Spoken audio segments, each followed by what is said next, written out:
Sini saya ingin menjelaskan satu hal kepada saudara-saudara sekalian. The reason behind the program, alasan di balik program ini. Program ini kita adakan dengan latar belakang kesadaran bahwa kita hidup di dunia ini tidak bisa sendiri. Manusia itu harus melakukan hubungan simbiotik mutualisme dengan makhluk hidup lainnya. Karena dengan itu kehidupan ini akan dapat terus-menerus terpelihara sampai waktu yang panjang, sepanjang umur bumi. Dalam program pertama ini kita memilih biota tertentu yang memiliki daya tumbuh yang tinggi seperti ceri hutan ini. Alasannya adalah karena salah satunya adalah karena ceri hutan ini adalah suatu biota yang dapat tumbuh maksimal itu dalam waktu yang sangat singkat ya. Sangat dekat umurnya, sangat mudah tumbuhnya gitu, daya tumbuhnya tinggi, kecepatan tumbuhnya juga tinggi gitu, sehingga dia bisa mencapai keadaan maksimalnya itu dalam waktu yang relatif singkat. Hanya dalam 2-3 tahun dia sudah bisa mencapai ketinggian maksimal. Alasan memilih dari tumbuhan ini selain kecepatan dan daya tumbuhnya yang tinggi itu adalah karena kita tahu bahwa hujan itu akan turun itu karena proses yang cukup panjang ya. Pertama dari laut, dia akan dari laut dan di berbagai tempat penguapan itu air akan diuapkan dulu. Jadi dia akan berubah dalam bentuk uap, kemudian itu akan terkumpul dalam awan hujan. Dia awan hujan tidak semudah itu terbentuk ya.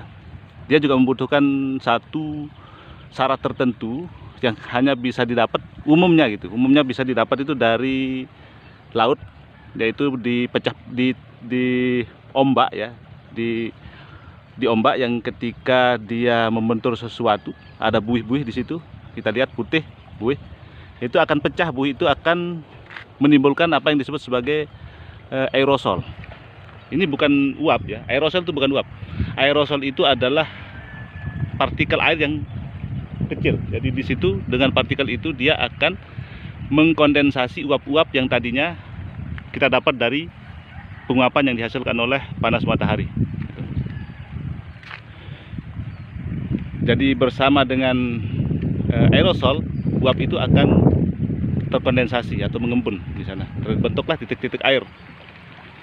Di mana titik-titik air ini akan mengalami pembekuan di atas sana karena suhu yang relatif dingin. Awan hujan yang sudah terbentuk dan memiliki kekayaan titik air tadi yang sudah membeku itu dibawa oleh angin di atas sana, dan dia tidak akan berubah begitu saja menjadi hujan. Dia butuh proses lagi di situ.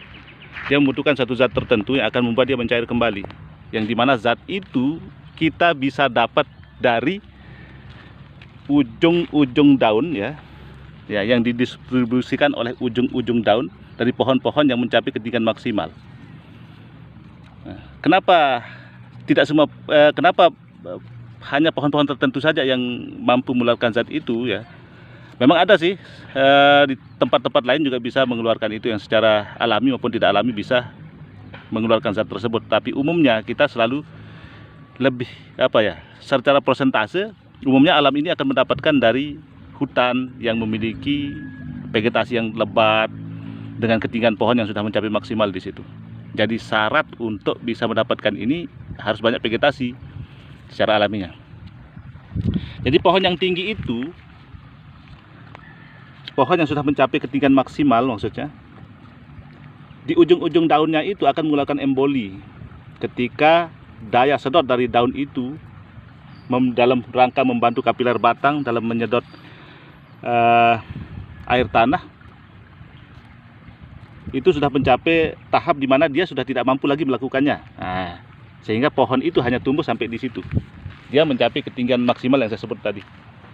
Di situ emboli keluar di ujung-ujung daun itu. Emboli ini akan melepaskan suatu zat tertentu yang saya lupa namanya nih. Akan mengeluarkan zat tertentu itu, yang itu selanjutnya akan dibawa oleh angin, di mana angin ini akan mempertemukan dia dengan titik-titik air hujan yang tadi saya bilang mengalami kondensasi dan terbekukan di sana. Jadi dengan zat ini dia akan mencair kembali dan terbentuklah titik hujan. Jadi itulah. Jadi hujan tidak gampang terbentuk. Jadi makanya tidak heran kemudian ketika kita seringkali menemukan kenyataan bahwa hujan lebih sering terjadi di daerah-daerah yang dimana vegetasi hutannya itu lebat dan ya umumnya hutan hujan seperti Kalimantan, apalagi di Kepala Burung Irian Jaya dan lain sebagainya. Jadi ada kaitan erat itu antara vegetasi yang ada di suatu daerah itu dengan arah pergerakan angin, keberadaan daripada posisi laut di mana uap hujan terjadi, kemudian dibawa oleh angin ke angkasa, terbentuk uap hujan, kemudian dikawinkan dengan ini adalah zat yang saya bilang dapat mencairkan tadi itu, yang biasanya didapat dari vegetasi, kelebatan hutan dan lain sebagainya. Itulah alasannya salah satu kenapa kita memilih jenis tumbuhan ini, karena dia dapat mencapai ketinggian maksimal dalam waktu yang sangat dekat. Selain dia juga memiliki daya tumbuh dan kecepatan tumbuh yang tinggi. Keadaan ekologi demikian dulu saudara-saudara, sedikit penjelasan dari saya. Semoga ini menginspirasi kita untuk lebih giat lagi menanam pohon demi kehidupan kita di saat ini dan kehidupan generasi kita di masa depan. Karena kita tidak berharap kita akan meninggalkan dunia ini dalam keadaan sekarat untuk generasi kita di masa depan, karena mereka itu adalah anak cucu kita. Demikian harapan saya, semoga ini menjadi inspirasi kita semua. Amin ya rabbal alamin. Assalamualaikum warahmatullahi wabarakatuh.